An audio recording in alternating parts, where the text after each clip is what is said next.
Bueno, pues vamos a seguir con el tema que habíamos visto antes y lo que habíamos visto era cómo encontrar distribuciones de probabilidad para poder modelar algo sin tener que introducir como efectos, ¿cómo se dicen? Efectos mm,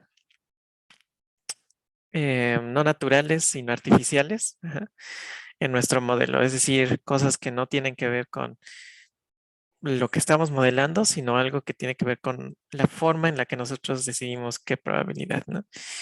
Y les dije que la única forma en la que se puede hacer eso, cuando tenemos conocimiento de algo estadístico, es maximizando la entropía, ¿no? Y entonces habíamos visto que la entropía, pues, era una cantidad que íbamos a escribir así. Entonces era menos Px, logaritmo natural de Px, ¿no? Y digamos, esta es la entropía de verdad, eh, porque no se puede definir bien de forma continua, pero podíamos definir una entropía que era el análogo, ¿no? Entonces era la integral de Px logaritmo natural Px, ¿ok? Que no funcionaba bien para muchas cosas, pero al menos para la maximización de la incertidumbre sí funciona. Y bueno, entonces lo que teníamos que hacer, o en lo que se convertía el problema de encontrar un modelo, era maximizar la entropía,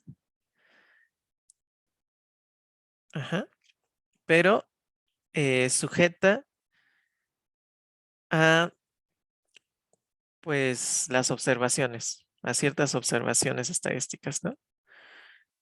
Que sabemos que son verdad porque pues suponemos que podemos obtener estas de un artículo o de alguien, ¿no? Bueno, y si nosotros hacíamos esto, entonces decíamos que en el caso discreto, la probabilidad o en el caso continuo, la densidad estaba dada por E a la menos 1 menos lambda 0 menos la suma desde I igual a 1 hasta N, lambda N, Fn, ¿no? Em, los lambdas is son multiplicadores de Lagrange, ¿no? Porque estamos maximizando con restricciones. Bueno, y ahora las Fns eran las funciones tales que conocemos sus promedios, ¿no? Experimentales. Entonces le pongo este subíndice para decir que esto no es como una esperanza matemática, sino es un promedio que nosotros sacamos de un experimento o algo así, ¿no? Y entonces queremos que, o la restricción es que la esperanza de esta función, usando estas probabilidades, dé lo mismo que esta promedio, que este promedio experimental. Bueno, y entonces habíamos visto, digamos, como el caso más trivial, que era cuando no sabemos nada de las probabilidades, excepto que deben sumar uno y ya, ¿no? Y en ese caso vimos que nos dan la distribución uniforme discreta o la distribución uniforme continua. Ujú. Y pues no es, ¿cómo se dice? No es nada sorprendente. Ajá. Ahora vamos a hacer otro ejemplo, un poquito menos trivial, un poco más, em, pues complicado por las matemáticas que tenemos que hacer, ¿no? Pero no mucho más complicado. O sea, sigue siendo un ejemplo para que podamos entender bien cómo funciona esto. Ujú. Bueno, entonces, en el siguiente ejemplo, vamos a decir lo siguiente. Vamos a suponer que yo tengo una variable aleatoria y hago muchos experimentos y ya sé cuál es su media. Entonces la media pues es la integral de menos infinito a infinito de esto, ¿no? Y esto supongo que ya lo conozco. Ya sé cuál es este numerito mu. Y además voy a suponer que ya sé quién es la varianza de esta variable aleatoria.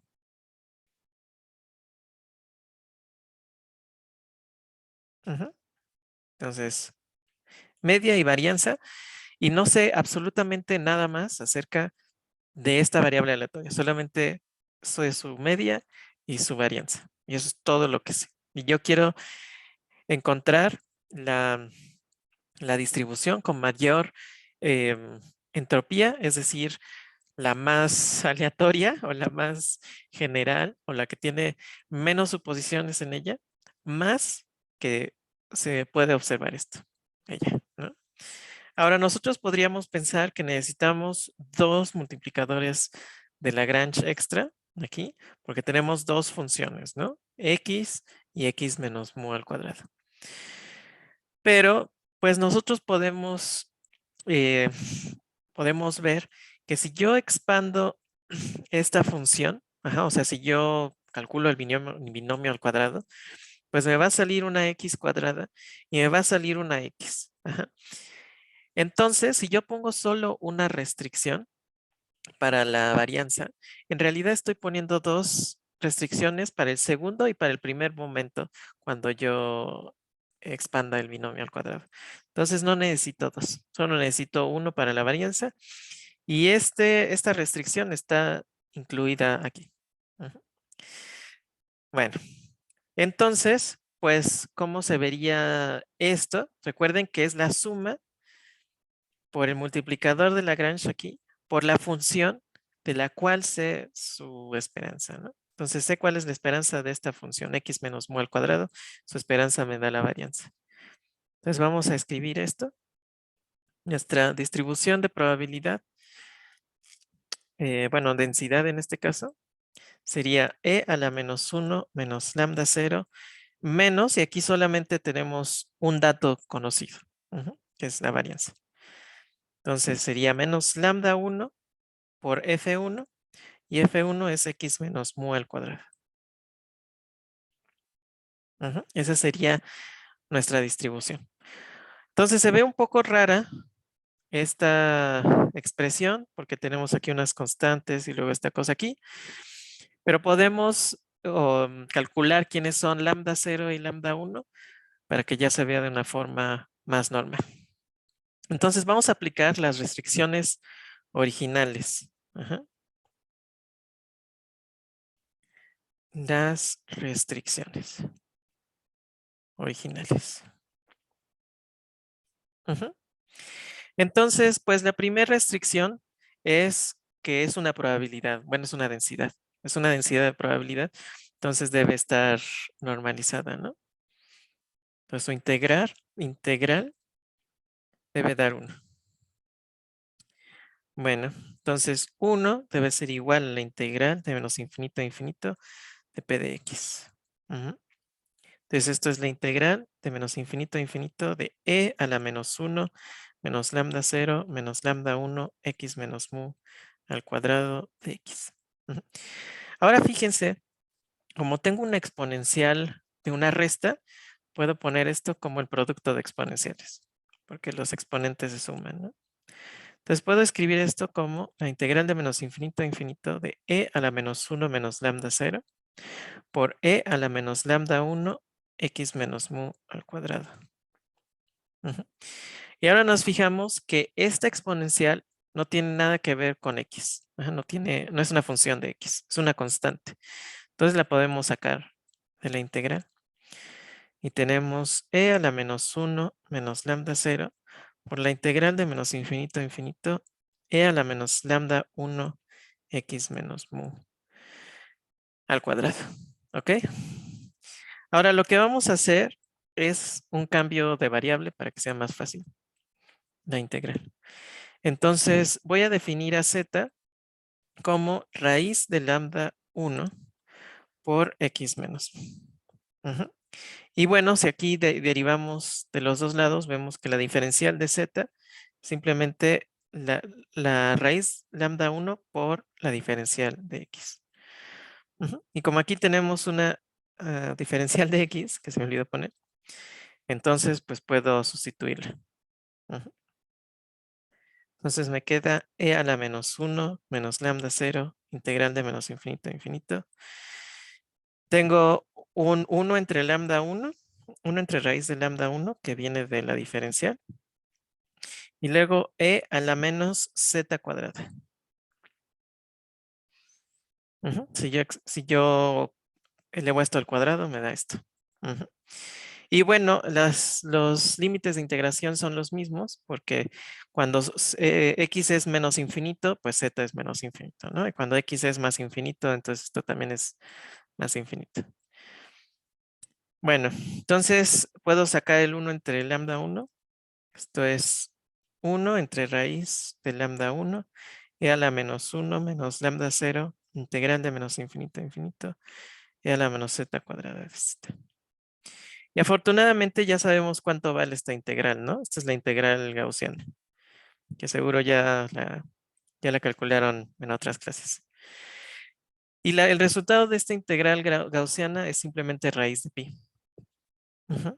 Entonces, en realidad tenemos raíz de pi entre lambda 1 e a la menos 1 menos lambda 0. Ujú. Y esto es igual a 1, ¿no? Por esta acá. Y esto es una constante, ¿no? Porque no es una función de x. Ujú. Entonces, en realidad yo puedo despejar esto y obtengo lo siguiente. E a la menos 1 menos lambda 0 debe ser igual a la raíz de lambda 1 entre pi.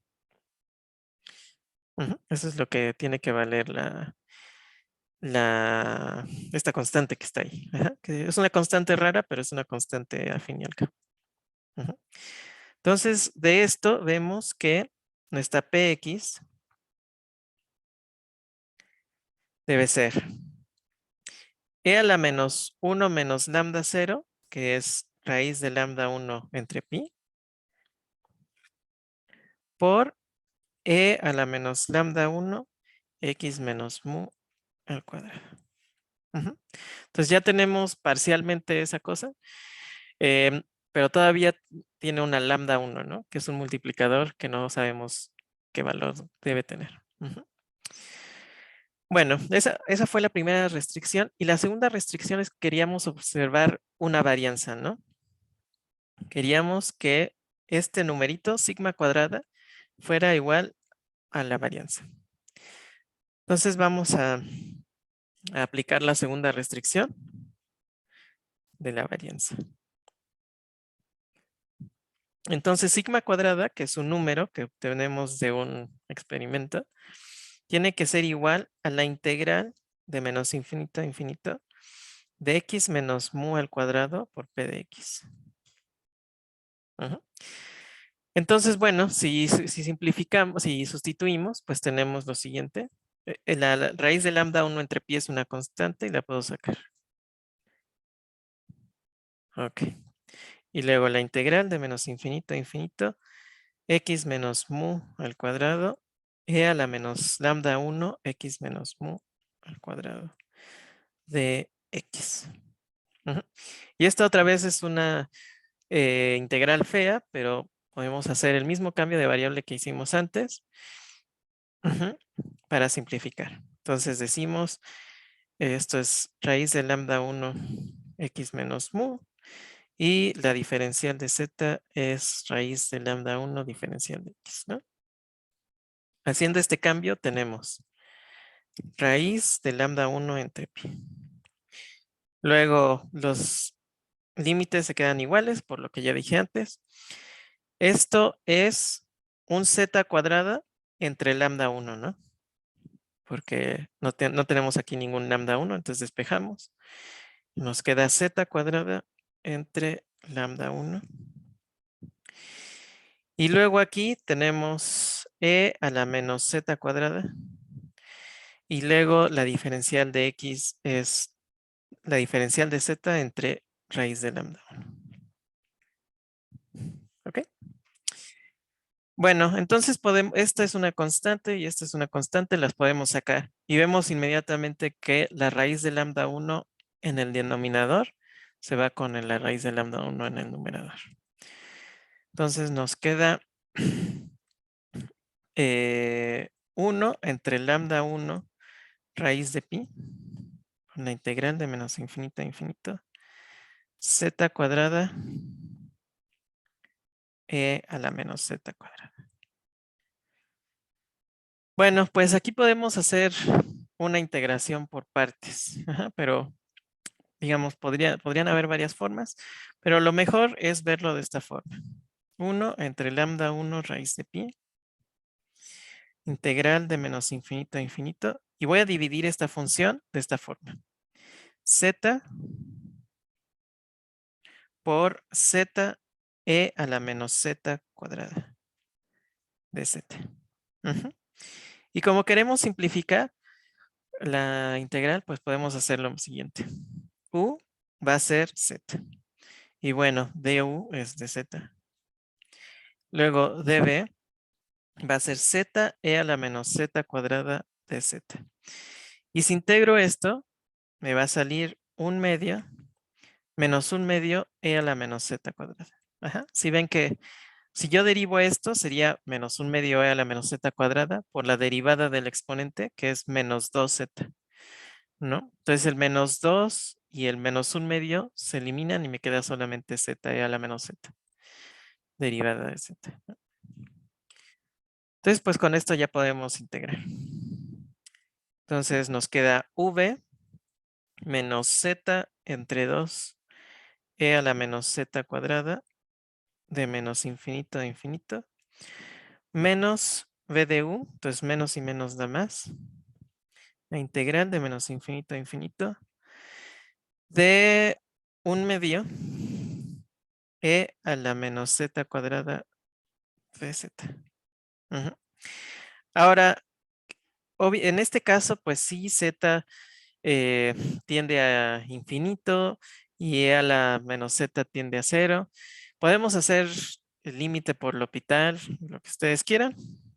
Y lo que nos va a salir es que como la exponencial crece mucho más rápido que la z, entonces en el límite cuando z tiende a infinito, esto tiende a 0. Y en el límite cuando z tiende a menos infinito, esto también tiende a 0. Porque tenemos un cuadrado menos infinito, el cuadrado es infinito, ¿no? Bueno, entonces todo esto es 0. Y nos queda esto, pero otra vez esto es la integral gaussiana que ya sabemos que da raíz de pi, ¿no? Entonces esto es 1/2 raíz de pi. Esperen, me faltó algo, ¿verdad?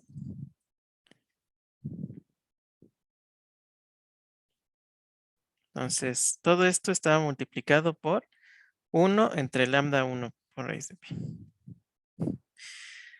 ¿Ok?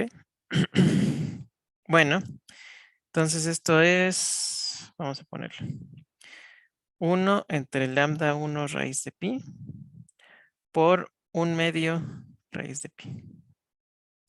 El raíz de pi y el raíz de pi se cancelan y nos queda 1 entre 2 lambda 1. Pero dijimos que todo esto debía ser igual a sigma cuadrada.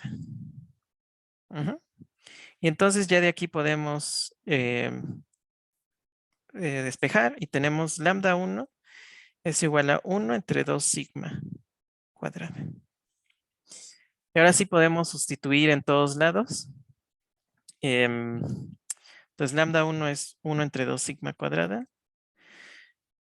Y tenemos lambda 1 aquí y tenemos lambda 1 acá. Ok, entonces déjenme copiar esto. Uy, no era eso lo que quería hacer. Ok. Ok, entonces esto es lo que teníamos. Y entonces tenemos P de X es igual a raíz de lambda 1 es 1 entre 2 sigma cuadrada. Entonces 2 pi sigma cuadrada e a la menos X menos mu al cuadrado entre 2 sigma cuadrada.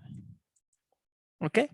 Y pues ya vimos que entonces esta es la densidad de la normal, ¿no?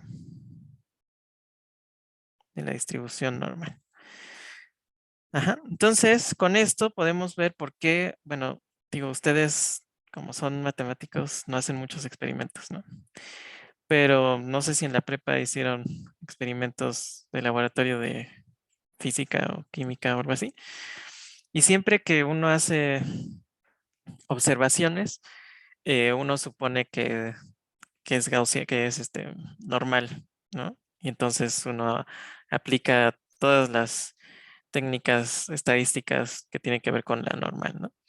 Y entonces la razón es esta, ujú, que la distribución normal es la distribución que maximiza la entropía, es decir, que supone la mayor cantidad de ignorancia de nuestra parte, excepto por la media y la varianza, ujú, que es justamente lo que nosotros medimos en un experimento de laboratorio, ¿no? Promediamos y vemos cuál es la varianza, ujú, o la distribución estándar. Y ya, pues entonces, eso es este ejemplo. Y hasta ahora, nosotros lo que hemos visto es qué pasa cuando nosotros tenemos una variable aleatoria, ¿no? Y nosotros queremos modelar cuál es su distribución de probabilidad de acuerdo a lo que nosotros estamos observando. Ujú. Sin embargo, a nosotros lo que nos interesa en esta clase es tener modelos dinámicos, ajá, modelos de cosas que están cambiando con el tiempo. Y entonces lo que necesitamos no son distribuciones de variables aleatorias, sino necesitamos distribuciones de procesos estocásticos, ¿no? Afortunadamente podemos hacer exactamente lo mismo. Ujú. Si nosotros tenemos un proceso, en lugar de una sola variable aleatoria, entonces podemos ver al proceso como si fuera una lista de muchas variables aleatorias. Ujú. Y si tenemos una lista de variables aleatorias, entonces lo que tenemos que hacer es, em, tenemos que ver cuál es la probabilidad del total de nuestro proceso, es decir, de toda la lista esa que tenemos de variables aleatorias. Entonces voy a definir gamma como la trayectoria del proceso. Ajá, y recuerden que la trayectoria del proceso es una de las posibles em, resultados de todo la evolución en el tiempo de nuestro modelo, ¿no?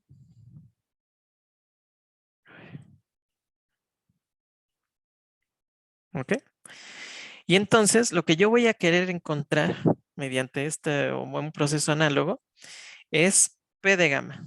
Ujú. Entonces esto, lo que voy a querer encontrar pues es la probabilidad o densidad, dependiendo de cómo es nuestro proceso, de una trayectoria. O bueno, en realidad de las trayectorias, pues, probabilidad de las diferentes trayectorias. En este caso también vamos a tratar de maximizar la entropía, pero en este caso no se le llama entropía. Ujú. ¿Por qué? Pues razones históricas. Ajá. Se le puede llamar entropía de la trayectoria, pero eso casi nadie lo dice. Lo que casi todo el mundo dice es el calibre. Ujú. Y el calibre es exactamente lo mismo que la entropía, pero para procesos. Ujú. Y se denota por esta C eh, manuscrita. Ujú. Y es lo mismo, menos la suma, pero ahora por todas las posibles trayectorias, o bueno, la integral, si es algo continuo, ¿no? La suma por todas las diferentes trayectorias, P gamma, logaritmo natural de P gamma. Ujú.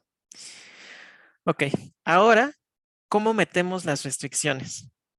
Antes teníamos la restricción a que la esperanza de una función concordara con el promedio experimental observado de algo, ¿no?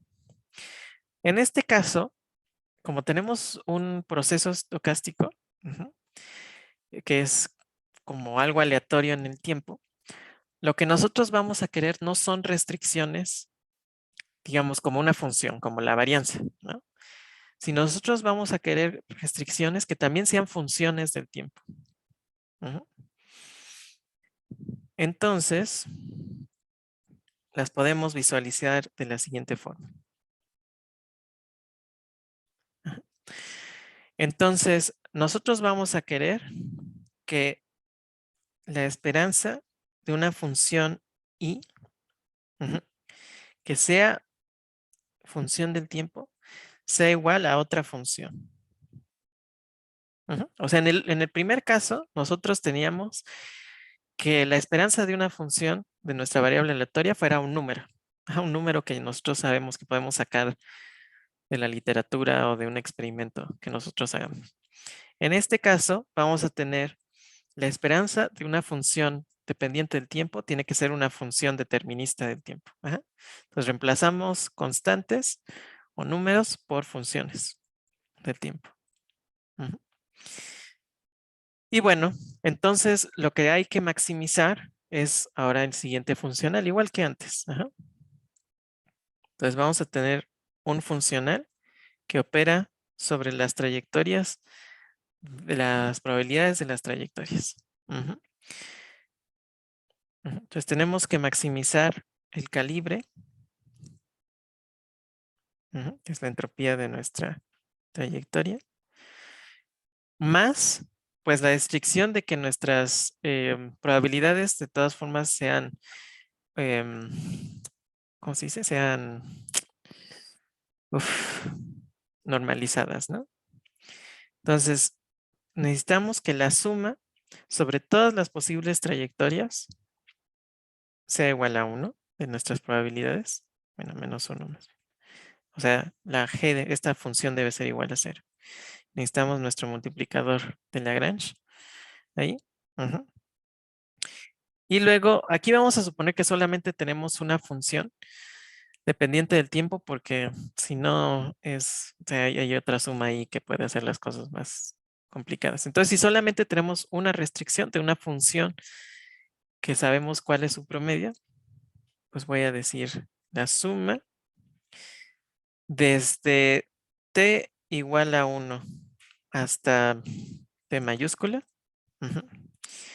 Ahora, a los multiplicadores de Lagrange, para que no se me confundan con esta, le voy a llamar beta. Ujú. Beta i. Ujú, beta t, perdón. Beta t. Y ahora, pues esto está multiplicando a la restricción. Ujú. Entonces, que el promedio, o más bien que la media de mi función, em, sea igual, perdón, a una función g de t. Ujú. Entonces, fíjense que es básicamente lo mismo que teníamos antes, pero con, digamos, una, una restricción extra.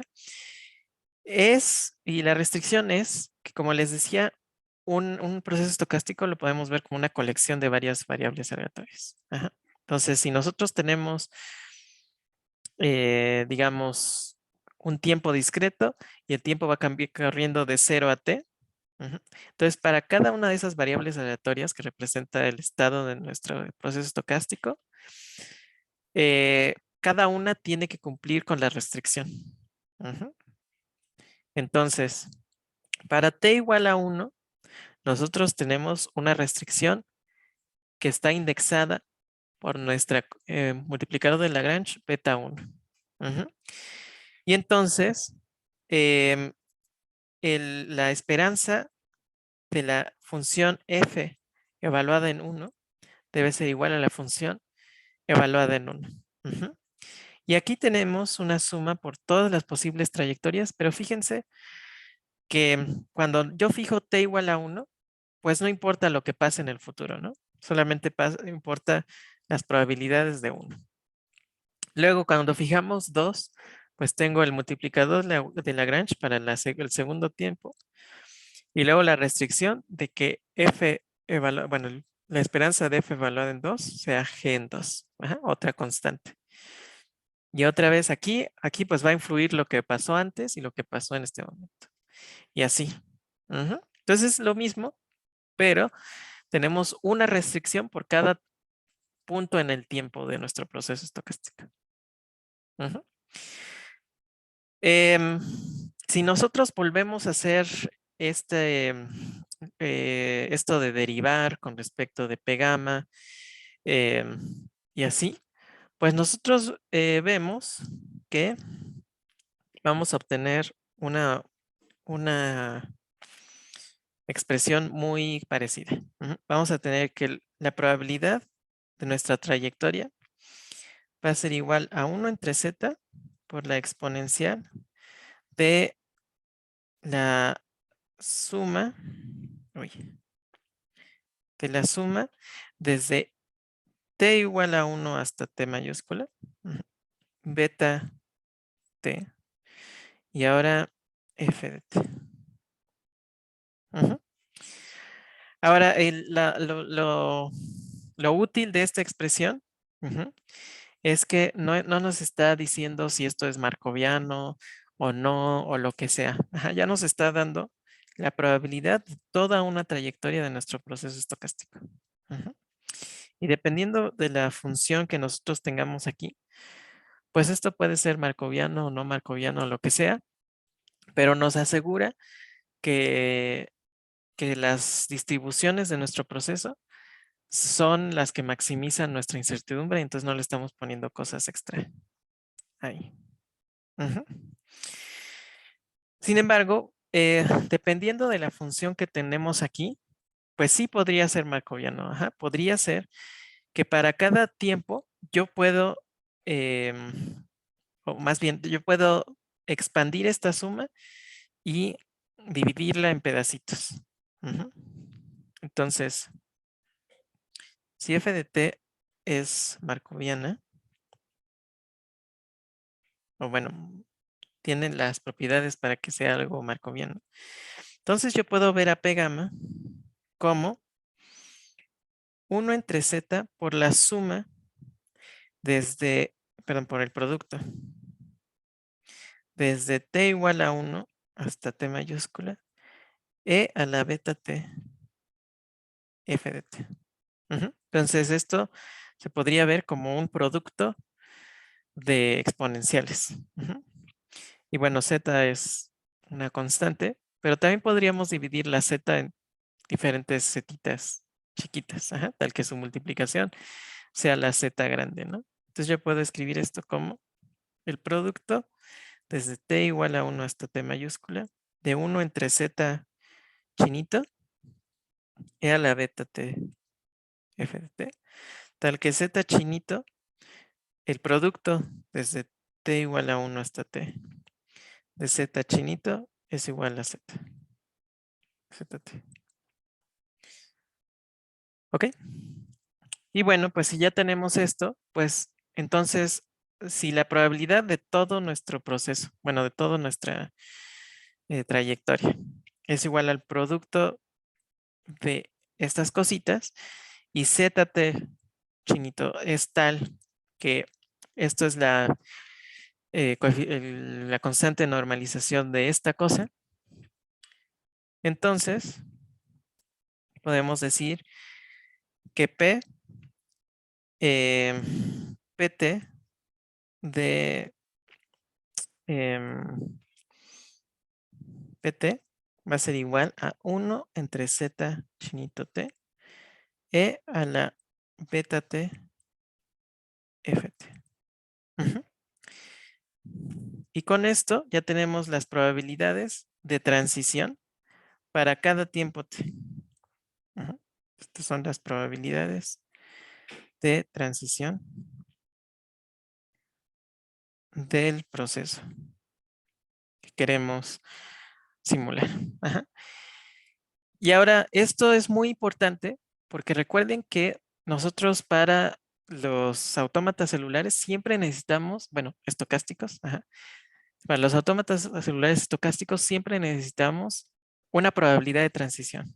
Ajá, la regla con la cual cambiamos cada uno de los estados del autómata se hace mediante una probabilidad de transición. Ujú. Y yo les había dicho que muchas personas, sobre todo físicos, no les gustan los autómatas celulares porque dicen que eso es como un juego, porque no sabes de dónde obtienes esa, o sea, como que la mayoría de las personas definen a sus probabilidades de manera arbitraria, ¿no? Solamente para que cumplan con lo que quieren observar. Sin embargo, si nosotros queremos modelar algo con un autómata celular y no sabemos cuál es la distribución apropiada, pues lo único que tenemos que hacer entonces es hacer un experimento o pedir experimento a alguien o buscar en la literatura, encontrar el promedio de una función del tiempo y ver qué es, ajá, a qué función del tiempo le corresponde. Y nada más sustituir en esta ecuación y ya podemos obtener nuestras probabilidades de transición para nuestro autómata celular. Ujú. Podemos obtener las probabilidades más generales, ajá, que no hacen suposiciones acerca de nada, más que de lo que nosotros sabemos que debe cumplirse. Ujú. Obviamente, si nosotros seguimos todo este proceso de una manera correcta, cuando nosotros calculemos la esperanza de esta función con estas probabilidades de transición, pues nos va a salir lo mismo. Ajá. Entonces eso no es un resultado, ¿no? Eso es como eh, pues con lo que empezamos, ¿no? Que la esperanza debe ser una función conocida. Ujú. Pero nosotros podríamos querer calcular esperanzas de otras funciones que no han sido reportadas, ¿no? Por ejemplo, y hacer em, ¿cómo se dice? Una predicción, ¿no? Si nuestro modelo, que solamente supone datos experimentales ya reportados, podemos decir que deberíamos observar tal cosa. Ujú. Y si hacemos una predicción y después de un experimento sí se cumple, entonces nuestro modelo está bien, ¿no? Si después de esa predicción que nosotros hagamos de otra función, em, pues no sale, lo que quiere decir es que nos faltan más restricciones. Ajá. Usamos muy pocas, entonces tenemos que seguir poniendo. Y afortunadamente eso no es problema porque aquí lo único que va a pasar si ponemos más restricciones es que van a aparecer más términos en la exponencial. Pero eso es todo. Ujú. Entonces, pues ya con esto podemos generar nosotros nuestras reglas de nuestros modelos eh, estocásticos. Ujú. Pues modelos de autómatas celulares estocásticos. Para poder nosotros definir las probabilidades, o sea, la regla, tenemos entonces dos opciones. Hacer esto y entonces maximizar el calibre, ¿no? Con datos conocidos. Esto es cuando nosotros no tenemos ni idea de cuál es el mecanismo de lo que sea que estemos estudiando. Ajá, solamente conocemos la estadística detrás, ¿no? O sea, solo conocemos estos promedios. Ujú. Entonces, esto sería como un modelo estadístico en el sentido de que solamente usamos observaciones estadísticas de eso para poder definir nuestro modelo. La otra opción que tenemos es lo que vimos antes de que nos fuéramos de vacaciones. Y eso era eh, modelar el proceso mediante una ecuación diferencial estocástica y de ahí encontrar las probabilidades. mediante la ecuación de Fokker-Planck. Recuerden que la ecuación diferencial estocástica nos definía cuál era el proceso estocástico y ahí lo único que había que hacer era encontrar cuáles eran las fuerzas o las energías que tenían que ver eh, en el proceso. Eso es cuando nosotros tenemos, o lo podemos usar cuando tenemos información biofísica de nuestro proceso, ¿no? Y podemos modelar esta energía o estas fuerzas que están ahí em, afectando a nuestro proceso. Ajá, entonces la ecuación diferencial nos definía el proceso estocástico y podíamos obtener una ecuación diferencial parcial, que era la ecuación de Fokker-Planck, que nos decía, o bueno, una ecuación diferencial parcial, que nos decía cómo iba cambiando con el tiempo la densidad de probabilidad de el ángulo, ¿no? Con el cual se iba moviendo nuestra célula. Y con eso ya podíamos obtener la probabilidad del ángulo en nuestro modelo. ¿Ok? Entonces, pues bueno, con eso cerramos este tema de cómo encontrar o cómo definir las probabilidades de transición en un modelo estocástico. Y ya vamos a pasar a otra cosa diferente en la próxima clase. ¿Tienen alguna duda?